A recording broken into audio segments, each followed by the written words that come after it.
الرحمن الرحیم وصلی اللہ علی النبی الکریم رب اشرح لی صدری ویسر لی امری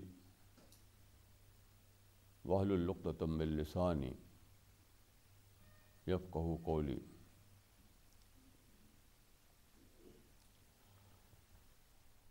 آج کی جو ٹاک ہے اس کی تھیم ہے اسپرٹ آف اسلام، اسلام کی روح۔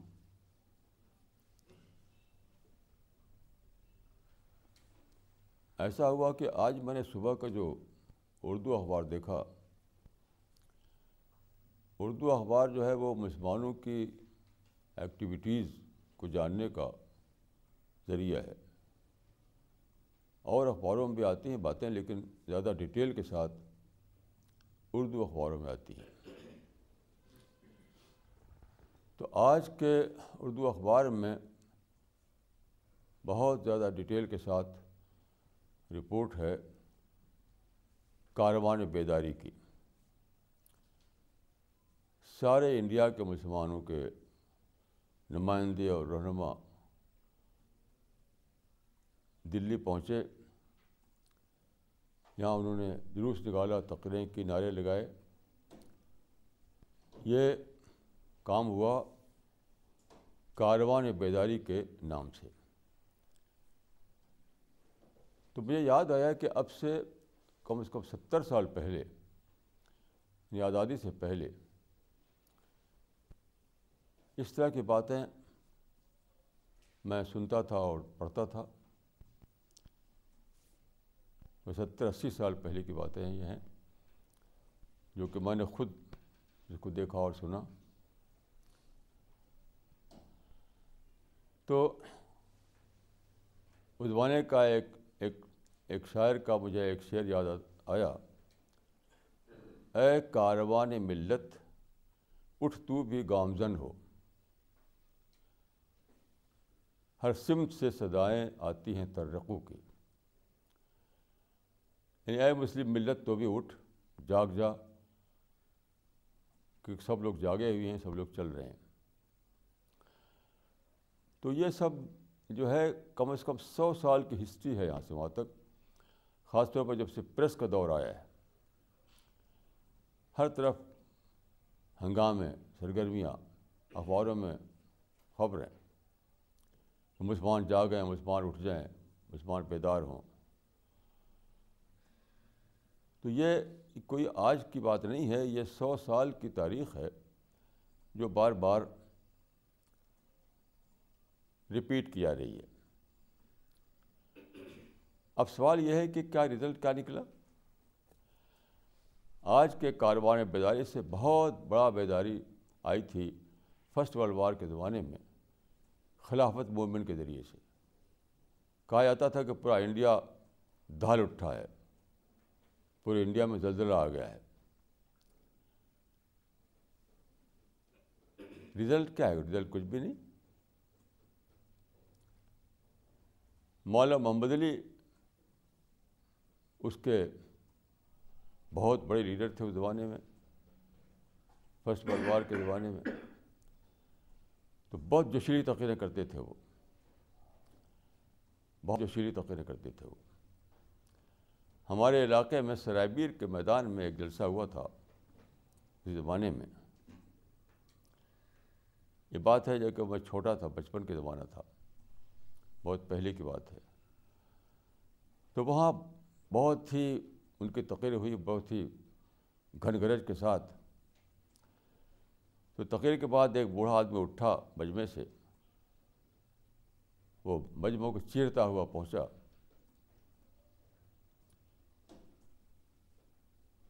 اور مولانا محمد علی کی پیٹھ تھپ تھپائی اور کہا کہ محمد علی جب طے کی ہے کیوں نے کی ہے؟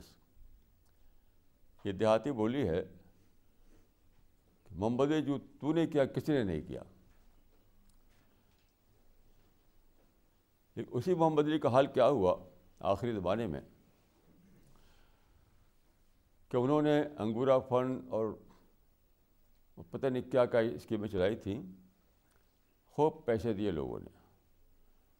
تو ایک جلسے میں انہوں نے تقریریں کی تو عورتوں نے، مردوں نے جیب کے پیسے نکال کر دے دیے، عورتوں نے زیور اتار کر دے دیے.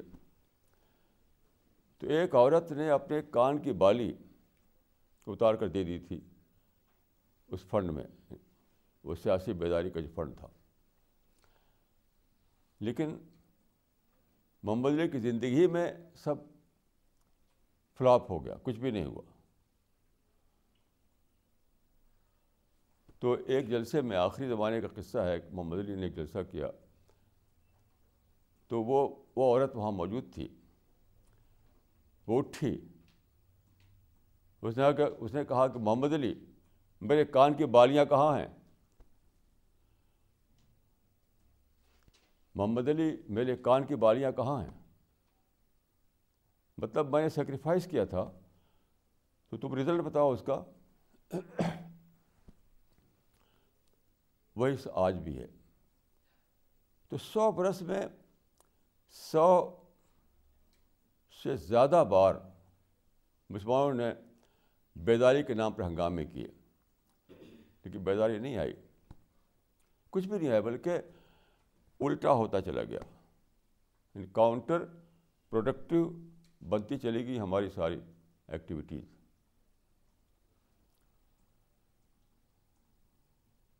پاکستان بنایا گیا، آپ دیکھیے اتنی دھوم تھی، میرے زمانے کی بات ہے، ایک ہنگامہ تھا.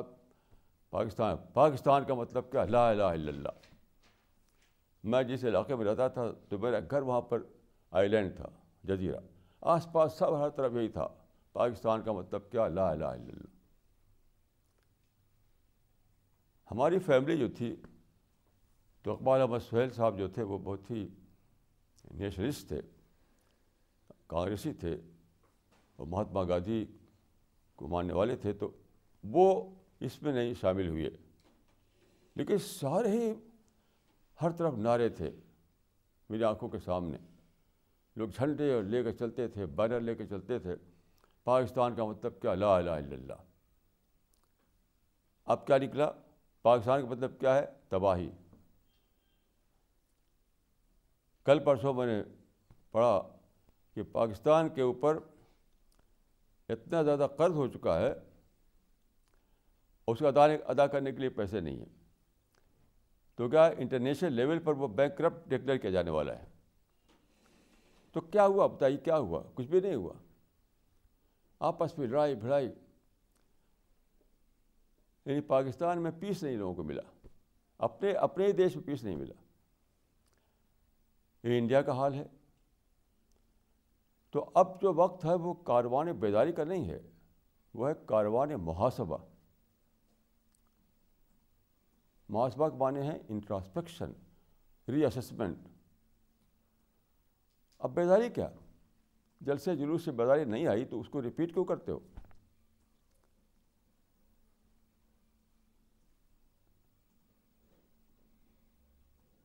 اب تو کاروان محاسبہ نکالو، سوچو بیٹھ کر کے، ری اسس کرو کہ جو کچھ کیا ہم نے، اب اس کو ریپیٹ کرنے سے فائدہ کیا؟ اب تو سوچنا ہے کہ کیوں نہیں رزلٹ نکلا، اب اور کیا کریں، اور کیا کریں. تو میں سمجھتا ہوں کہ اصل بات کیا ہے، وہ اسپرٹ آف اسلام غائب ہے. اسپرٹ ہی نہیں ہے تو آپ کیا کریں گے؟ شور مچاتے رہیے. اسپرٹ نہ ہونے کی وجہ سے پاکستان نہیں بنا. اسپرٹ نہ ہونے کی وجہ سے انڈیا میں دھوم کے باوجود کچھ نہیں ہوا، اور ساری دنیا میں یہ حال ہے. پوری دنیا میں ہر طرف دھوم ہی دھوم ہے، لیکن ریزلٹ لیس. کیوں ہے؟ اسپرٹ نہیں ہے. میں آپ کو ایک چھوٹی سی مثال دیتا ہوں. ایک بار حیدرآباد میں سارے انڈیا کے علماء کا جلسہ ہوا، مدارس کو لے کر کے، مدرسے کے سوال پر، کہ مدارس کی کوئی ایسی یعنی وفاق بنایا جائے، ان کی ایسی آپس میں میل جول بڑھے، تو وہاں کسی ایک بات پر بھی ایگریمنٹ نہیں ہو سکا. سب تقریر کرتے تھے، جوشیلی تقریریں، اور ایگریمنٹ کسی بات پر نہیں، ویسے ختم ہو گیا بس. تو وہاں بھی میں نے یہی بات کہی تھی، اسپرٹ تو ہے نہیں، جلسے کے ذریعے چاہتے ہیں کہ آپ رزلٹ نکالیں. تو پہلے آپ اسپرٹ کو جگائیے، سوچ کو جگائیے. اس سوچ کی بیداری کا سوال ہے یہ سیاسی بیداری کا سوال نہیں ہے. سیاسی بیداری کا سوال نہیں ہے، سوچ کی بیداری، سوچ لانا.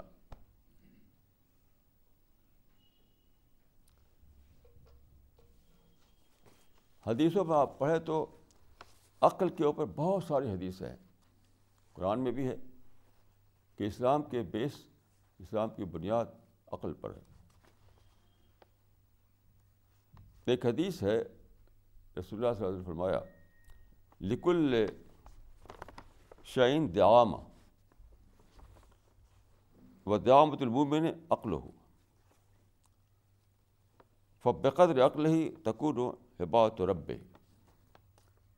یہ رسول اللہ کے الفاظ ہیں. اس کا ٹرانسلیشن یہ ہے، ہر چیز کا ایک ستون ہوتا ہے. ستون مینس پلر. ہر چیز کا ایک پلر ہوتا ہے، ستون ہوتا ہے، کھمبا ہوتا ہے. اور مومن کا کھمبا، مومن کا پلر کیا ہے؟ عقل ہے. تو عقل کے بقدر ہی، عقل کے برابر ہی اس کو اللہ کی بات حاصل ہوتی ہے. یہ بالکل فطری بات ہے. انسان کیا ہے؟ مائنڈ ہے. آپ جانتے ہیں کہ سائیکالوجی ہے وہ سائنس آف مین کو سائیکالوجی کہا جاتا ہے، لیکن سائنس آف مین کیا ہے؟ مائنڈ کا مطالعہ، سائنس آف مائنڈ. تو مائنڈ سے پورا گورن ہوتا ہے. تو عقل و مائنڈ جو ہے وہاں سے اسٹارٹنگ پوائنٹ وہاں ہے، جیسا ضرور اسٹارٹنگ پوائنٹ نہیں ہے. تو آپ نے فرمایا کہ everything has some pillar, and pillar of مومن از عقل، reason, and he will be rewarded according to his عقل. عقل کی سطح پر جو چیز ہوتی ہے اس کو ہم کہہ سکتے ہیں انٹلیکچوئل اویکننگ.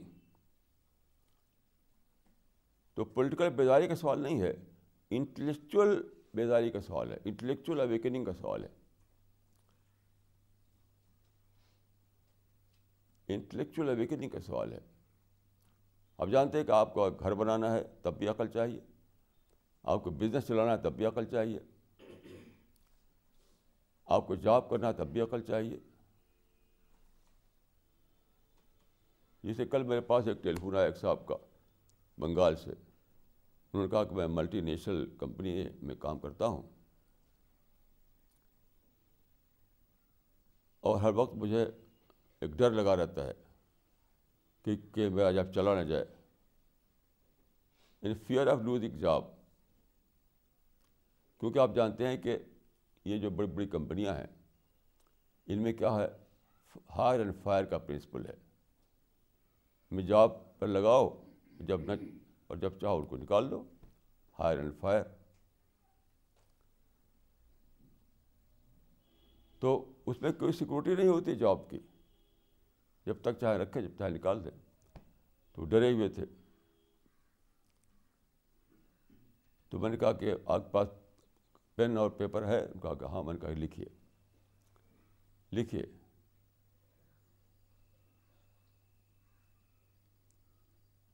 یعنی وہ سوچ رہے تھے باس کو لے کر کے، میں نے ان کو بتایا نیچر کو لے کر کے، لا آف نیچر. ایک ہے باس کے مائنڈ میں کیا ہے، ایک ہے خدا نے کا کریشن پلان کیا ہے. تو وہ جو صاحب کا ٹیلی فون آیا تھا ان کو صرف اتنا ہی پتہ تھا کہ باپ کے مائنڈ میں یہ ہے کہ ہائر اینڈ فائر، لیکن جو خدا کا کریشن پلان ہے، خدا نے جو دنیا میں جو قائم کر رکھا ہے وہ کیا ہے؟ وہ تو اس سے بڑھ کر ہے. تو میں نے کہا کہ اس کو لکھیے آپ. یہ قرآن کی آیت کا میں نے قرآن میں اور حدیث میں جو بات ہے اس کو لے کر میں نے ایک فارمولہ دیا کہ one can take away your job but no one has the power to take away your destiny. ایک آدمی آپ کا جاب لے سکتا ہے، آپ کو مقدر نہیں لے سکتا ہے.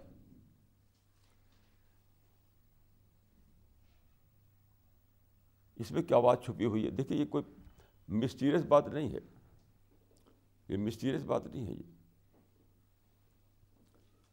دیکھیے جب آپ کام کر رہے ہیں اور آپ کو جاب سے نکال دیا جائے تو آپ جانتے ہیں کیا ہوتا ہے؟ اب تک آپ ایک انسان تھے، آپ ڈبل انسان بن جاتے ہیں. یہ سمپل بات نہیں ہے. اگر آپ کو جاب سے نکال دیا تو آپ ڈبل انسان بن جاتے ہیں. ڈبل انسان کے معنی کیا ہے؟ ایک نئی اویکننگ جاگتی ہے، ایک نیا کریج آپ کے اندر آتا ہے، ایک نئی کام کرنے کا نیا حوصلہ پیدا ہوتا ہے. پہلے اگر آپ کام کرتے تھے روٹین کے طور پر، اب آپ کریں گے سیکریفائس کے لیول پر تو زیادہ بڑی کامیابی حاصل کریں گے. میں بہت سے لوگوں کو جانتا ہوں جن کو کہ جاب سے نکالا گیا اور بہت بڑے عہدے پہنچے وہ. جیسے مثال کے طور پر ڈاکٹر ہرگوبند کھرانا جنہوں نے نوبل پرائز ملا تھا، انڈیا کے ایک یونیورسٹی میں انہوں نے جاب چاہا تھا، جاب دیا نہیں گیا ان کو، یونیورسٹی میں جاب نہیں ملا ان کو، لیکچرر کا جاب، لیکچرر کا، ڈاکٹر ہرگوبند کھرانا کو. تو امریکہ چلے گئے. اب ان کا ایک نیا، ان کے اندر ایک نئی اسپرٹ جاگی، مجھے کیسے نہیں تم آگے نہیں بڑھنے دو گے، کوئی یونیورسٹی میرا مقدر نہیں لے سکتی ہے. وہاں اندھا دھند کام کیا انہوں نے اور نوبل پرائز ونر بن گئے. تو دیکھیے جب آپ سے کوئی چیز چھنتی ہے تو آپ کو وہ ڈبل انسان بنا دیتی ہے. آپ سے جاب چھن جائے، آپ سے بزنس چھن جائے، آپ سے گھر چھن جائے، اور زیادہ کام کرتے ہیں آپ. ایک طرف تو آپ خدا سے دعائیں کرتے ہیں اور دوسرے اپنا ہاتھ پاؤں زیادہ مارتے ہیں.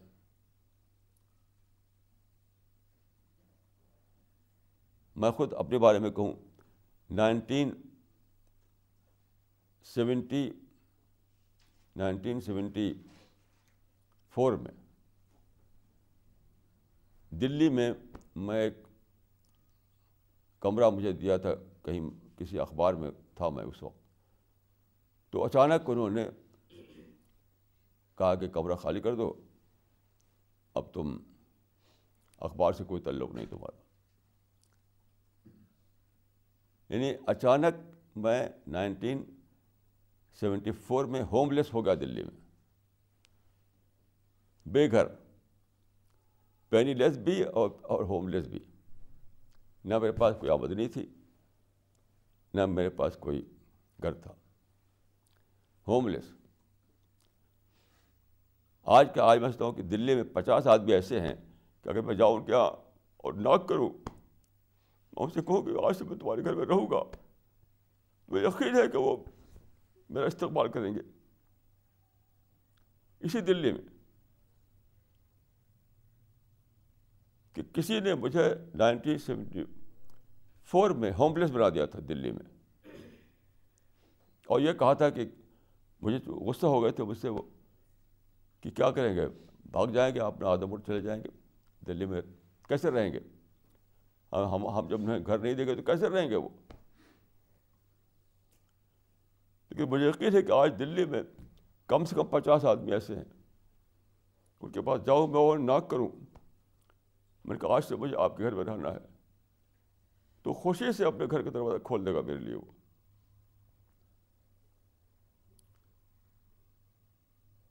تو یاد رکھیے یہ دنیا کسی باس نے نہیں بنائی ہے، یہ دنیا کسی سپر پاور نے نہیں بنائی ہے، خدا نے بنائی ہے، خدا نے بنائی ہے، خدا نے بنائی ہے۔ تو سب سے پہلے آپ کریشن پلان کو جانیے، سب سے پہلے کریشن پلان کو جانیے، تب آپ صحیح پلاننگ کر سکتے ہیں، تب آپ صحیح پلاننگ کر سکتے ہیں۔ یہ جو مسلمانوں کے لیڈر ہیں، سو کال لیڈر، انہیں پتہ ہی نہیں خدا کی پلاننگ کیا ہے۔ خدا کہتا ہے کہ اسٹارٹنگ پوائنٹ تمہارا اپنا مائنڈ ہے، وہ کہتے ہیں کہ نہیں، اسٹارٹنگ پوائنٹ جو ہے اسٹریٹ ہے، اسٹریٹ پر جا کر ہم ڈیمونسٹریشن دیں، جلسہ کریں، تقریریں کریں، نعرے لگائیں۔ یعنی کیسی عجیب بات ہے، خدا کہہ رہا ہے کہ اسٹارٹنگ پوائنٹ جو ہے انٹلیکچوئل اویکننگ ہے، عقل ہے، ریزن ہے، تمہارا مائنڈ ہے، وہاں جاگ لاؤ، وہاں بیداری لاؤ، عقل کی سطح پر لوگوں کو جگاؤ۔ رسول اللہ کا جو شروع کا زمانہ ہے، یعنی مکے میں 13 سال جو تھے مکہ میں آپ تھے، تو 2-4 آدمی تھے آپ کے ساتھ اس وقت۔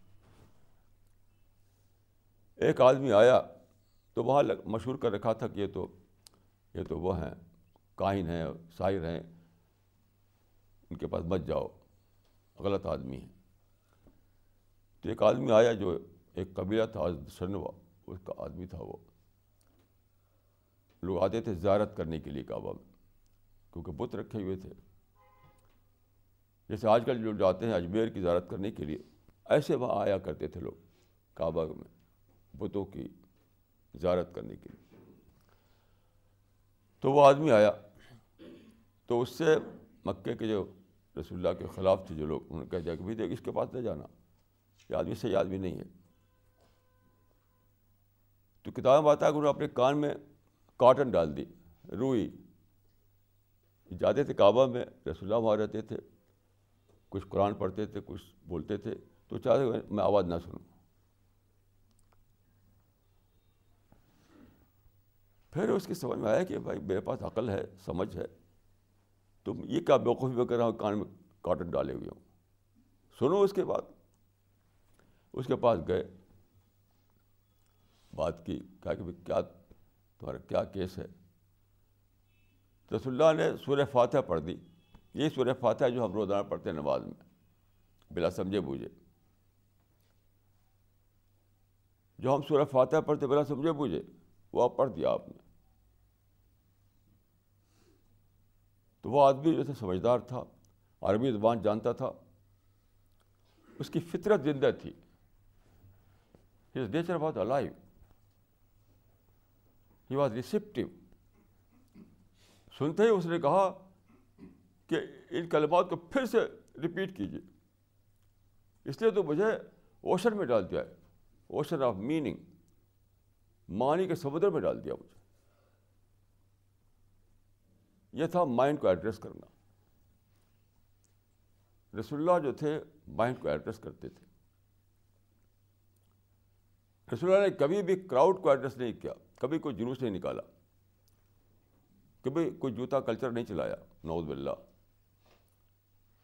کبھی نعرے نہیں لگائے گئے رسول اللہ کے مجلس میں۔ آج کل جو ہو رہا ہے بیداری کے نام پر، وہ تو موت ہے، موت۔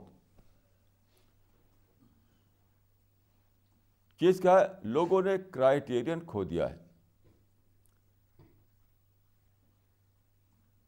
آپ ہر چیز کا کرائیٹیرین ہوتا ہے۔ مثال کے طور پر دیکھیے، ہمارا جو میٹر ہے، ایک کرائیٹیرین ناپنے کا ایک آلہ ہے۔ تو کیسے ہم نے جانا کہ یہ آلہ ہے ناپنے کا؟ اس کا ایک پیرس کے میوزیم میں رکھا ہوا ہے، ایک بنایا گیا ایک میٹر، اس سے مطابق ہے تو وہ میٹر ہے، نہیں تو نہیں، میٹر نہیں ہے۔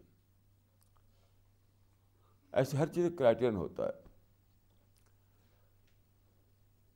تو اسلام میں کرائیٹیرین کیا ہے؟ قرآن ہے، رسول اللہ کی زندگی ہے۔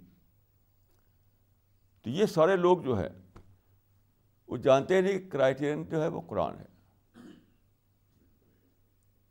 اب کیا ہو رہا ہے, اخباروں میں پڑھا کوئی خبر, اب جوش میں آ گئے, کھڑے ہو گئے, چلو کاروان ملت نکالنا ہے, اب دوڑ رہے ہیں سڑکوں پر. یہ نہیں کیا کہ قرآن میں سوچیں کہ بھائی اس طرح کی سچویشن ہو تو کیا کرنا چاہیے. تو امت سے, ہماری قوم سے کرائیٹیرین یعنی معیار کھو گیا ہے, کھو گیا ہے. کچھ بھی بول رہا ہے آدمی, کچھ بھی شاعری کر رہا ہے, کچھ بھی خطابت کر رہا ہے, کچھ بھی جلسے نکال رہا ہے, کچھ بھی نعرے لگا رہا ہے.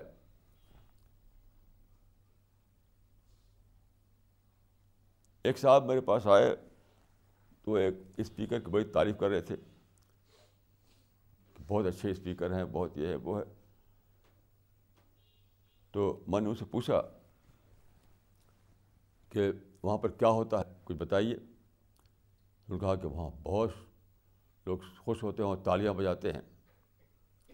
ان کی تقریر سن کر کے لوگوں کو تو جوش پیدا ہوا, تالیاں بجتی ہیں وہاں پر. میں نے کہا آپ بھی بجاتے ہیں؟ ہاں بھی بجاتے ہیں. تو میں نے پوچھا کہ یہ بتائیے رسول اللہ کے ساتھ اتنے سارے اصحاب تھے, آخر وقت میں تو آپ کے ساتھ تقریباً 1.5 لاکھ اصحاب تھے, اور حجۃ الوداع میں آپ نے بہت بڑے مجمع میں خطاب کیا تھا, کہ وہاں تالیاں بجی تھی. رسول اللہ جب بولتے تھے تو مکہ میں یا مدینہ میں یا حجۃ الوداع میں کیا صحابہ نے تالیاں بجائی تھی؟ کہا نہیں. تو میں نے کہا کہ جس جلسے میں تالیاں بجے وہ لعنت ہے. وہ کیوں رسول اللہ کے پیٹرن سے ہٹا ہوا ہے. جس جلسے میں تالیاں بجائیں وہ جلسہ کیا ہے, وہ تو لعنت ہے. کیونکہ حدیث میں صاف صاف آیا ہے کہ جو میرے راستے سے ہٹا وہ بھٹک گیا, اس کو خدا کی رحمت نہیں ملنے والی ہے. تو آپ کرائیٹیرین قوم سے چھوٹ گیا ہے کہ اگر ہم کسی پرابلم کو فیس کر رہے ہیں تو ہمیں کیا کرنا چاہیے. تو واٹ از دا کرائیٹیرین. تو ہمیں دیکھنا چاہیے رسول اللہ کے نمونے کو, صحابہ کے نمونے کو, قرآن میں کیا بتایا گیا اس کو. پھر ہمیں اپنی پلاننگ کرنی چاہیے. اب کیا ہے, بس آؤٹ آف ریئیکشن ساری ہنگامے ہو جاتے ہیں, آؤٹ آف ریئیکشن. جیسے بابری مسجد تھی, جب یہ خبر آئی کہ بابری توڑ دی گئی تو سارے انڈیا میں ہنگامہ کھڑا ہو گیا. بس اب تو اس زمانے میں چھپتے تھے آرٹیکل مسلمانوں کے پرچوں میں کہ بابری مسجد نہیں تو مسلمان بھی نہیں, یعنی انڈیا میں بابری مسجد نہیں تو مسلمان بھی نہیں. یعنی ملی بیداری کی کہتے تھے کہ ملی بیداری کی علامت ہے بابری مسجد, نہیں ملی زندگی کی علامت ہے. تو سارے لوگ مجھ کو چھوڑ کر کیا کہتے تھے, مسجد وہیں بناؤ, مسجد وہیں بناؤ, مسجد وہیں بناؤ. میں اکیلا تھا پورے انڈیا میں جو کہتا تھا, پورے انڈیا کے ساری دنیا میں لوگ یہی بولتے تھے کہ مسجد کو وہیں بنانا پڑے گا. میں نے کہا تھا نہیں, اب ایسا ہو نہیں سکتا. ہسٹری میں یو ٹرن نہیں ہوتا, یاد رکھیے, ہسٹری میں کبھی یو ٹرن نہیں ہوتا. اب یہ امپاسبل ہے کہ 6 دسمبر 1992 لوٹ کر کے جائے بابر کے زمانے میں, میر باقی کے زمانے میں. یہ امپاسبل ہے.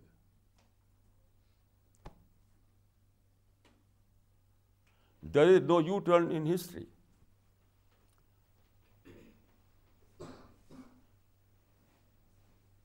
تو لوگوں نے ہم کو کیا کہا, بہت برے ہمارے بارے میں پروپیگنڈے کیے گئے.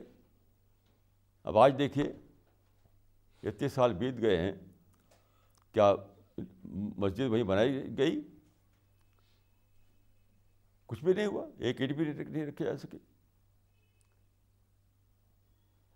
تو دیکھیے ایک بہت امپورٹنٹ بات میں آپ کو کہنا چاہتا ہوں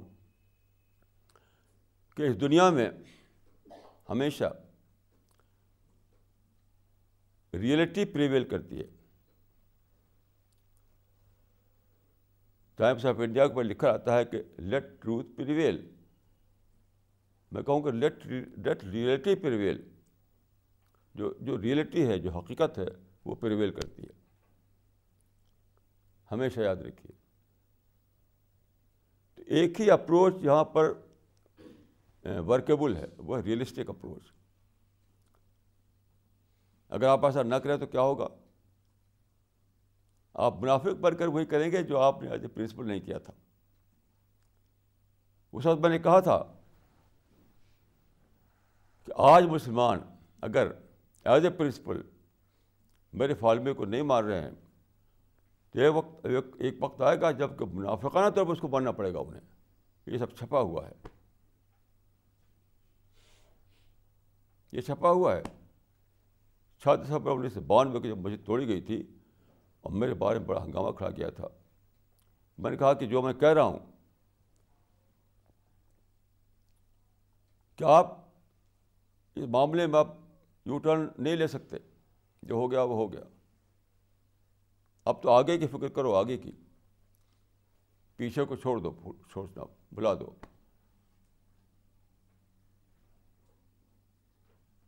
تو میں نے کہا اگر یہ جو فارمولہ میرا ہے, میں نے کہا تھا کہ مسلمان اس ایشو پہ چپ ہو جائیں, اور کوئی آپشن نہیں ہے. تو اگر آپ, میں نے کہا تھا اس وقت, چھپا ہوا ہے, کہ اگر آپ اس وقت ایز اے پرنسپل چپ نہیں ہوتے ہیں تو ایک وقت آئے گا کہ آپ منافقانہ طور پر چپ ہو جائیں گے. کیوں؟ آپ دیکھیں کہ ہمارے بزنس تباہ ہو گئی, ہمارا جاب ختم ہو گیا, ہمارے بچوں کا مستقبل خراب ہو گیا, ہمارا گھر نہیں بنا. تو بلا اعلان آپ اب جو ہے بغیر ڈکریشن کے, بغیر منہ سے بولے ہوئے ہمارے فارمولے کو سارے مسلمانوں نے پکڑ لیا ہے. اب چپ چاپ ہیں, چپ چاپ ہیں سارے لوگ.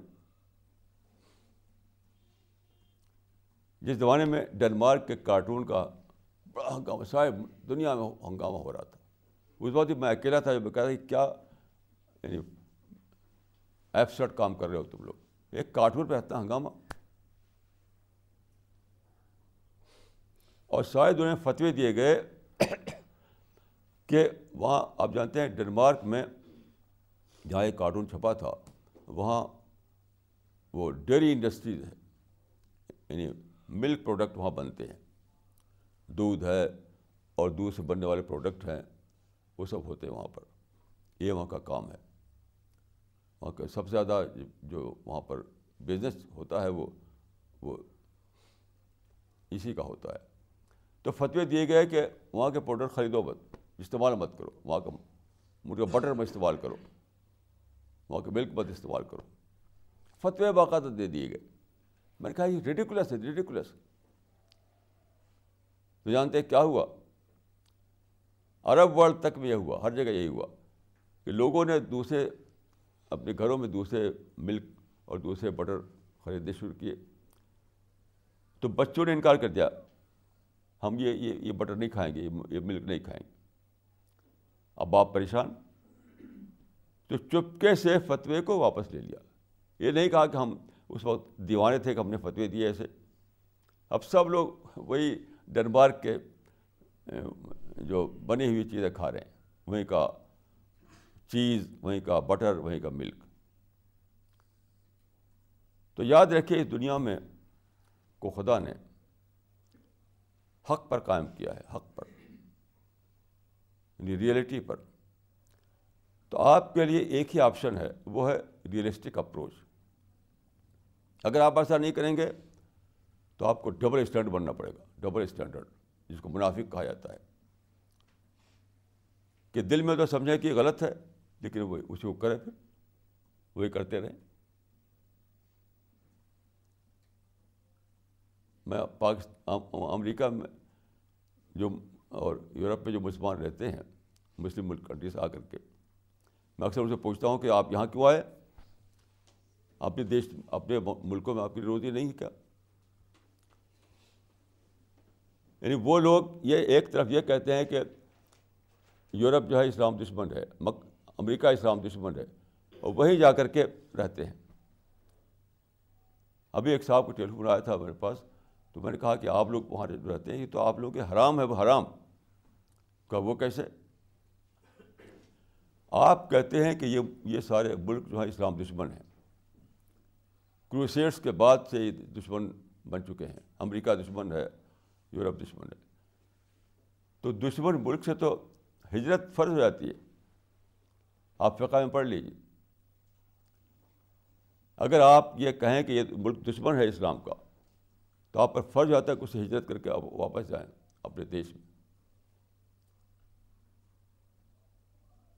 تو ایک طرف تو یہ بھی کہتے ہیں کہ وہ دشمن ہے، اور دوسری طرف وہ جا کر کھاتے کماتے بھی ہیں. اسی کا نام منافقت ہے، اسی کا نام ہے ڈبل اسٹینڈرڈ، اسی کا نام ایکسپیڈینسی ہے. تو آپ کو ڈیلنگ کرنا پڑے گا. ابھی دیکھیے گجرات میں ایک ہوا تھا ابھی پچھلے مہینے، وائبرنٹ گجرات.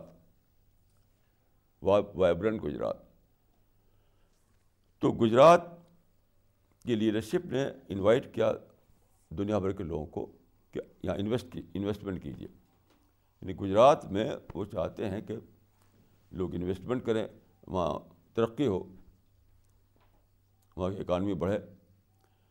تو بہت سے ملکوں کے لوگ آئے. عرب کنٹریز میں 7 کنٹریز کے لوگ آئے، 7 عرب ملکوں کے لوگ. تو میں نے بہت سے اخباروں میں پڑھا کہ بہت شرم کی بات ہے کہ جہاں فرقہ فساد ہوئے تھے، جہاں مسلمانوں کو مارا گیا تھا، وہاں آپ جا کر کے اس میں پارٹیسپیٹ کر رہے ہیں، یہ ہے وہ. دیکھیے یہ بالکل دیوانوں کی باتیں ہیں. آپ کو دیکھیے ڈی لنکنگ پالیسی اختیار کرنی پڑے گی، کیونکہ ریئلسٹک پالیسی یہی ہے کہ اکانومی کے جو مسائل ہیں، اقتصادیات کے جو مسائل الگ کیجیے، عقیدے الگ کیجیے. You have to delink between belief and economy. اس کو جائز ناجائز مت چلائیے وہاں پر. میں نے کہا ہوگا اب آپ کو منافق بننا پڑے گا. ایک طرف آپ کہیں کہ امریکہ جو ہے اسلام دشمن ہے، اور بیٹا کہے کہ میں امریکہ جاؤں گا، صبح شام شور مچائے گھر کے اندر. تو ماں کہے کہ بھائی بیٹا بہت چاہتا ہے، اس کو بھیج دو امریکہ، تو آپ امریکہ بھیج دیں گے. سارے دنیا میں ہی ہو رہا ہے کہ جن ملکوں کو دشمن ڈکلیئر کیے ہوئے ہیں، اسی ملکوں میں اپنے بیٹے کو بھیجتے ہیں، اپنے بیٹے داماد کو وہاں بھیجتے ہیں. کیوں؟ افورڈ نہیں کر سکتے آپ اپنے بیٹے کو سے ٹکراؤ کو. تو یہ ہے منافقت.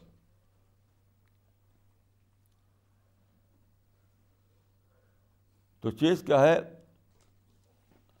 عقل لوگوں نے ابھی ایک بڑا ایک آرٹیکل چھپا تھا، اس میں بنگلور کا پرچہ ہے اسلامک وائس، اس کا نام ہے. تو اس میں نے ایک قصہ لکھا تھا، وہ اس میں آپ پڑھ سکتے ہیں. حضرت موسیٰ علیہ السلام جو تھے یہود میں آئے، بنی اسرائیل میں آئے، وہ بہت بڑے پیغمبر تھے وہ. تو انہوں نے بہت دعا کی اللہ تعالیٰ سے. یہ اسرائیلی روایات میں لکھا ہوا ہے تالمود میں کہ خدایا میری قوم سے ہر چیز چھین لینا مگر عقل مت چھیننا. تو اللہ تعالیٰ نے فرمایا کہ اے موسیٰ، جب ہم کو کسی قوم سے چھیننا ہوتا ہے تو ہم سب سے پہلے عقل ہی تو چھینتے ہیں. لوگ عقل چھن گئی ہے. لوگ سمجھتے نہیں کہ ایسا اسٹینڈ لینا جو پاسبل ہی نہ ہو، جو ورکیبل نہ ہو، جس کی فیزیبلٹی نہ ہو، تو اس کا کیا ہوگا؟ آخر میں منافق بن جائے گا آپ کو.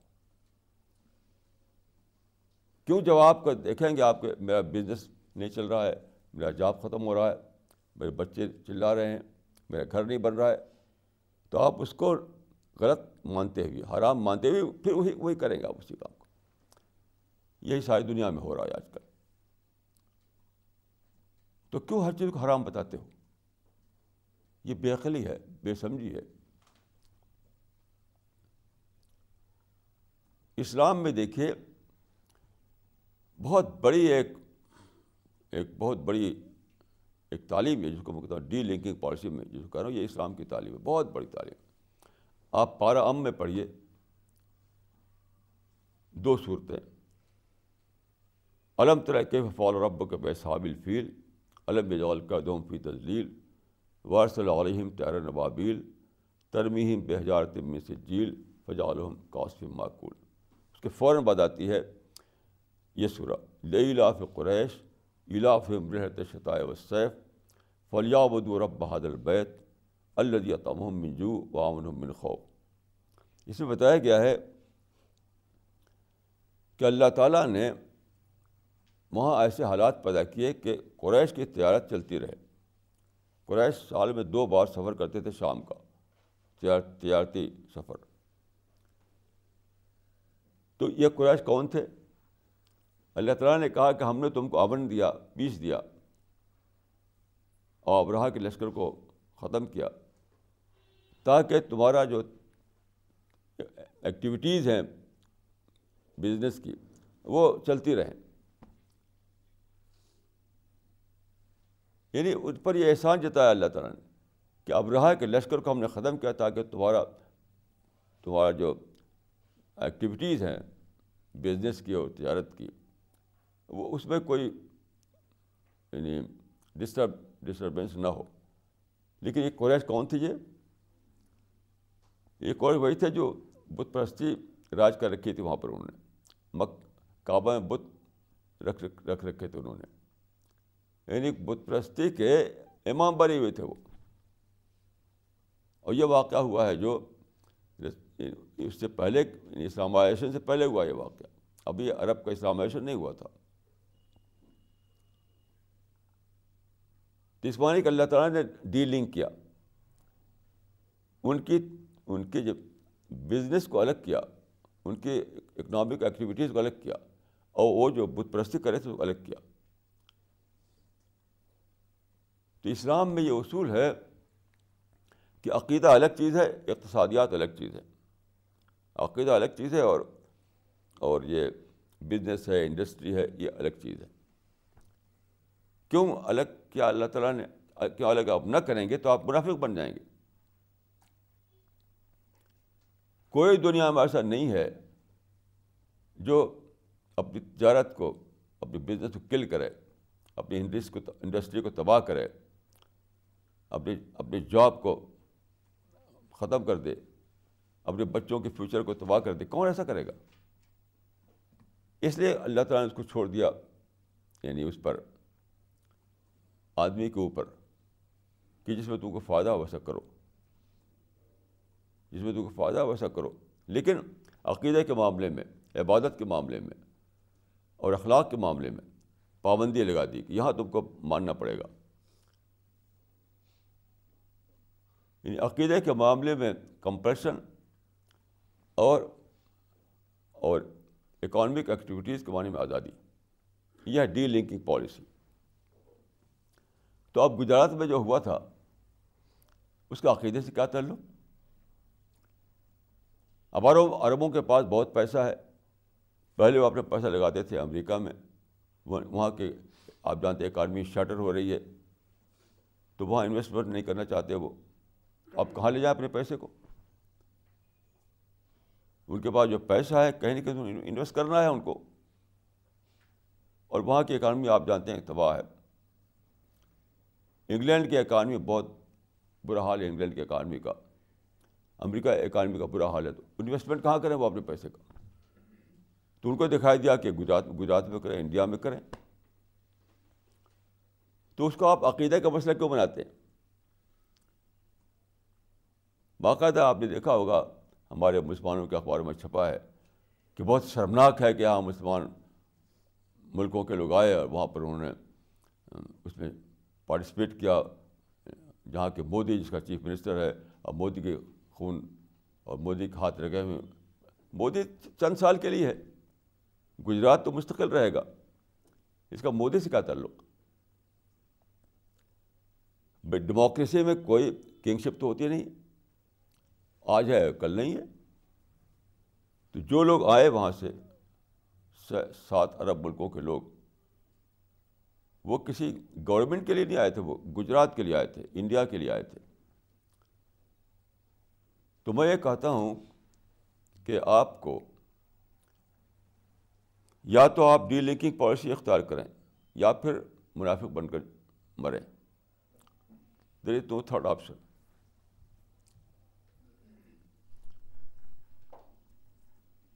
تو ہمیں سب سے زیادہ بڑا جو کام کرنا ہے وہ ری اسسمنٹ ہے. سب سے بڑا جو پرابلم ہے وہ یہ ہے کہ سیکریفائس کی گئی, اربوں خربوں روپیہ برباد کیا گیا, لاکھوں لوگ مر گئے پچھلے 100-200 سال کے اندر, اور رزلٹ کچھ بھی نہیں, 1% بھی کوئی رزلٹ نہیں. تو سب سے پہلا ری اسسمنٹ کا مسئلہ ہے, پھر سے سوچنے کا مسئلہ ہے, ریوائز کرنے کا مسئلہ ہے, اپنا محاسبہ کرنے کا مسئلہ ہے, انٹراسپیکشن کرنے کا مسئلہ ہے. صحابہ کے زمانے میں ایک طریقہ تھا, صحابہ اور تابعین کے زمانے میں, کہ قرآن میں ہے کہ فی ہے ذکرکم, قرآن میں تمہارا ذکر ہے, قرآن تمہارا ذکر ہے. تو جب کوئی بات ہوتی تھی تو وہ قرآن پڑھتے تھے, وہ دیکھیں کہ کہاں ہمارا ذکر ہے, یعنی ہمارے بارے میں کہاں کوئی بات کہی گئی ہے. میں نے خدا کے فضل سے خود کئی بار ایسا کیا ہے کہ قرآن پڑھا اس لیے ڈھونڈنے کے لیے کہ جس سوال کا مجھے جواب پانا ہے وہ کہاں ہے قرآن مجید میں. تو فی ہے ذکرکم, یعنی قرآن میں تمہارا ذکر ہے, تمہاری گائیڈنس ہے, تم کو بتایا گیا ہے کیا کرنا ہے کیا نہیں کرنا ہے, تمہارے پرابلم کا سلوشن ہے. تو آج کل مسلمان جو کمپلین کر رہے ہیں, جس پرابلم کو لے کر کے وہ لکھتے اور بولتے ہیں کہ ہم کو یہ پرابلم وہ پرابلم ہے, تو سب سے پہلے آپ کو چاہیے قرآن کو پڑھیں. کہ لوگ آپ کے دشمن ہو گئے ہیں, لوگ آپ کا سازشیں کر رہے ہیں وغیرہ, تو سب سے پہلے آپ کو چاہیے کہ قرآن کو شروع سے آخر تک پڑھیں, اے سے زیڈ تک, اور ڈھونڈیں کہ کہاں قرآن مجید میں آپ کے بارے میں کوئی ذکر ہے, کوئی آیت ہے, کوئی گائیڈنس ہے. تو میں نے خدا کے فضل ایسا کیا ہے, اور مجھے جو آیت ملتی ہے وہ آیت کیا ملتی ہے, وہ آیت ملتی ہے یا ایھا الرسول بلغ ما انزل الیک من ربک فإن لم تفعل فما بلغت رسالتہ واللہ یعصمک من الناس. یعنی عصمت من الناس کا راز تبلیغ ما انزل اللہ میں ہے. اگر لوگوں کی طرف سے تم کو پرابلم آ رہے ہیں, لوگوں کی طرف سے تم کو نگیٹو ایکسپیرئنس ہو رہے ہیں, لوگوں کی طرف سے تمہارا فرینڈلی بیہیویئر نہیں ہے لوگوں کا تمہارے ساتھ, تو کیا کرو, دعویٰ ورک کرو, دعویٰ ورک کرو. ان لوگوں کے پرابلم کو سالو کرنے کا طریقہ کیا ہے, دائی بن جاؤ. تو اگر ہم یہ قرآن میں ڈھونڈتے تو کاروان سیاست نہ نکالتے, کاروان دعوت نکالتے. آج کل مسلمانوں میں جو جلوس ہو رہے ہیں, یعنی سیاسی جلوس اور سیاسی کارواں اور سیاسی تقریریں, سیاسی اسٹیج, سیاسی پلیٹ فارم, اس کے بجائے وہ کہتے ہیں کہ سب لوگ دعوت میں لگ جاؤ, سب لوگ دعوت ورک میں لگ جاؤ, سب لوگ اللہ کے پیغام کو پہنچانے میں لگ جاؤ. لیکن قرآن سے گائیڈنس لیتے نہیں ہیں, آؤٹ آف ریئیکشن سارا کام ہو رہا ہے. بس غصے میں آ گئے اور بھڑک اٹھے اور کھڑے ہو گئے, ایک جلسہ جلوس, نعرہ جھنڈا اور تالیاں, اور اس کا ایک جنگل اگانے کے لیے.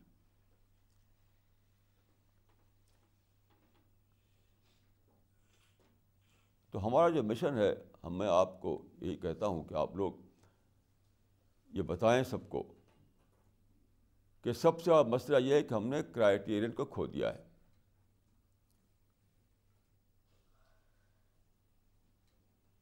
میں ایک عرب کے ایک شہر میں سفر میں تھا ایک بار، تو ایک صاحب ایک عرب شیخ تھے، ان سے بات ہو رہی تھی، تو انہوں نے کہا کہ سب سے پہلا سوال یہ ہے کہ من این نبدا، من این نبدا، and from where to begin, شروع کہاں سے کریں. سوال بڑا اچھا تھا، یہ سوال بہت اچھا سوال تھا، لیکن اس سوال کا جواب یہ نہیں ہے کہ آپ جلسہ جلوس کا ہنگامہ کھڑا کریں. This is not the right starting point. کاروان سیاست، کاروان بیداری، کاروان احتجاج، کاروان شکایت، یہ اسٹارٹنگ پوائنٹ نہیں ہے.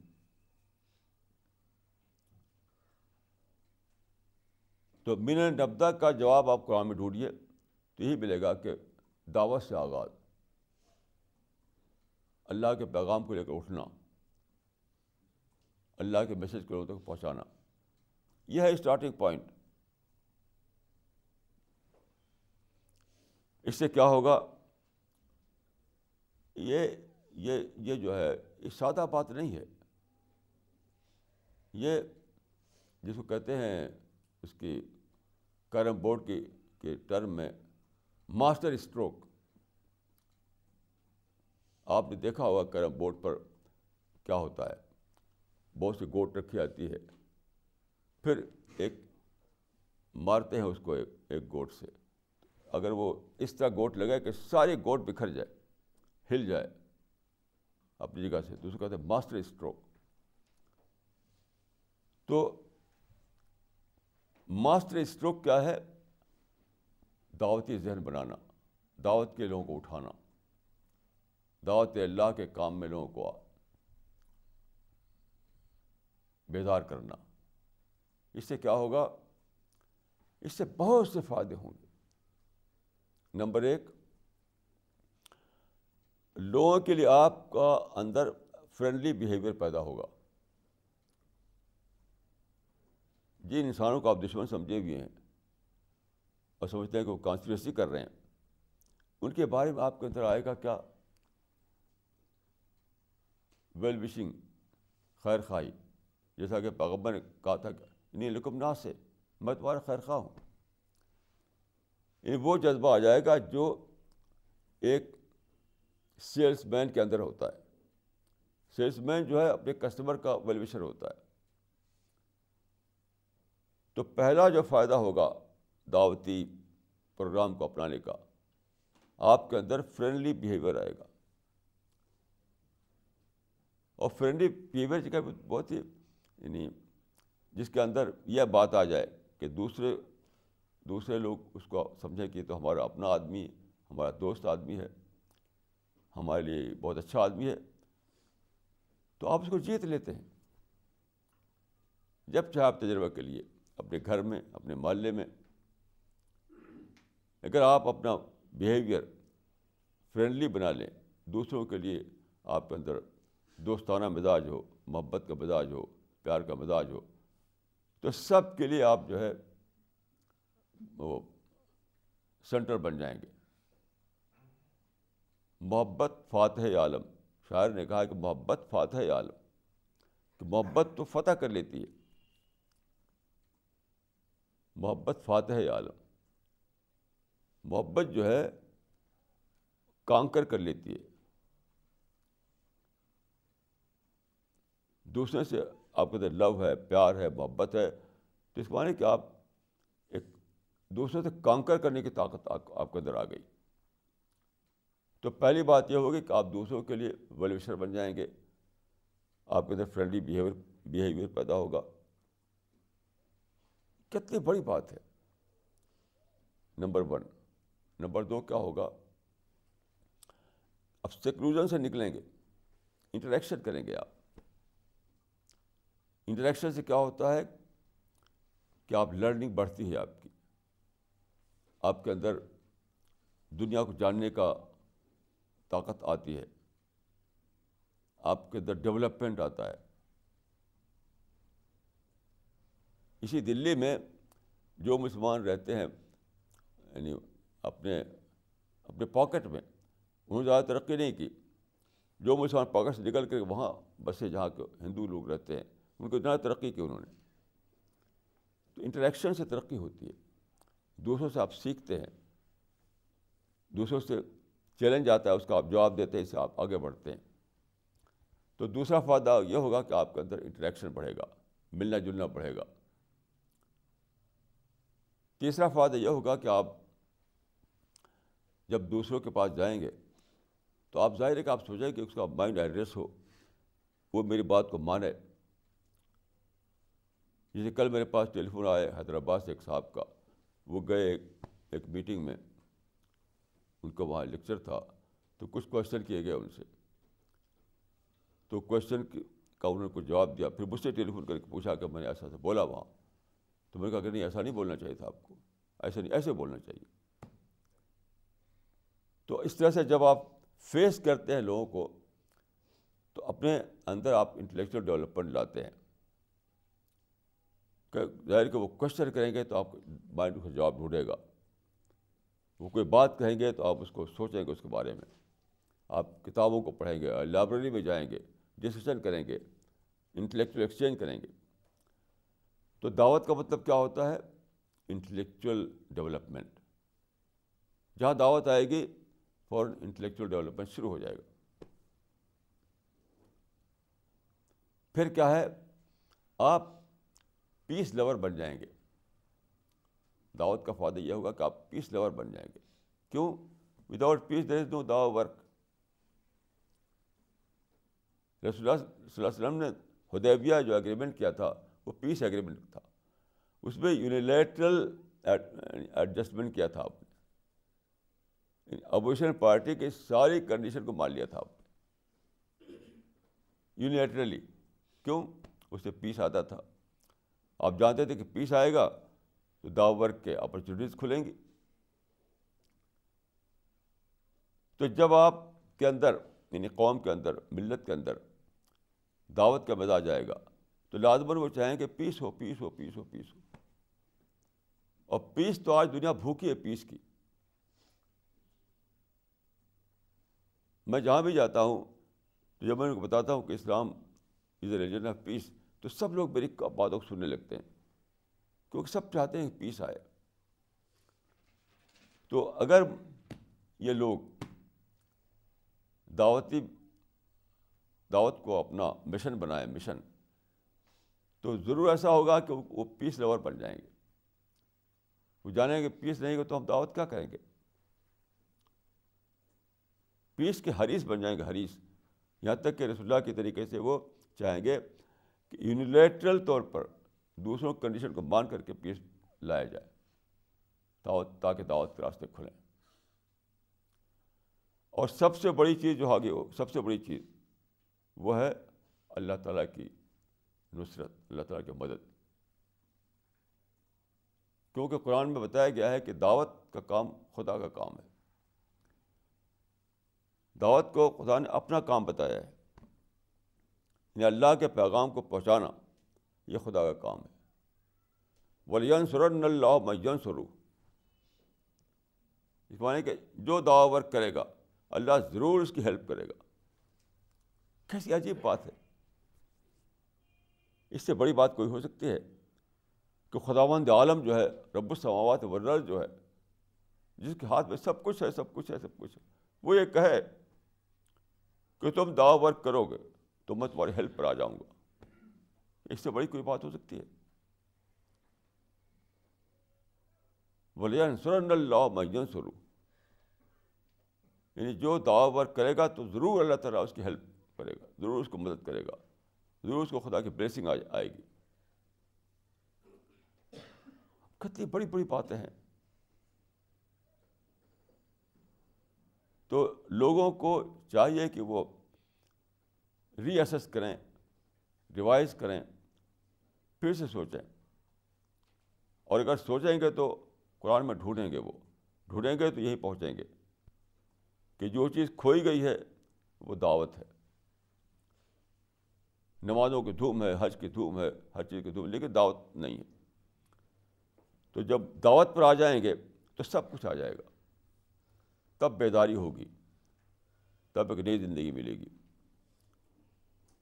تب مستقبل روشن ہوگا.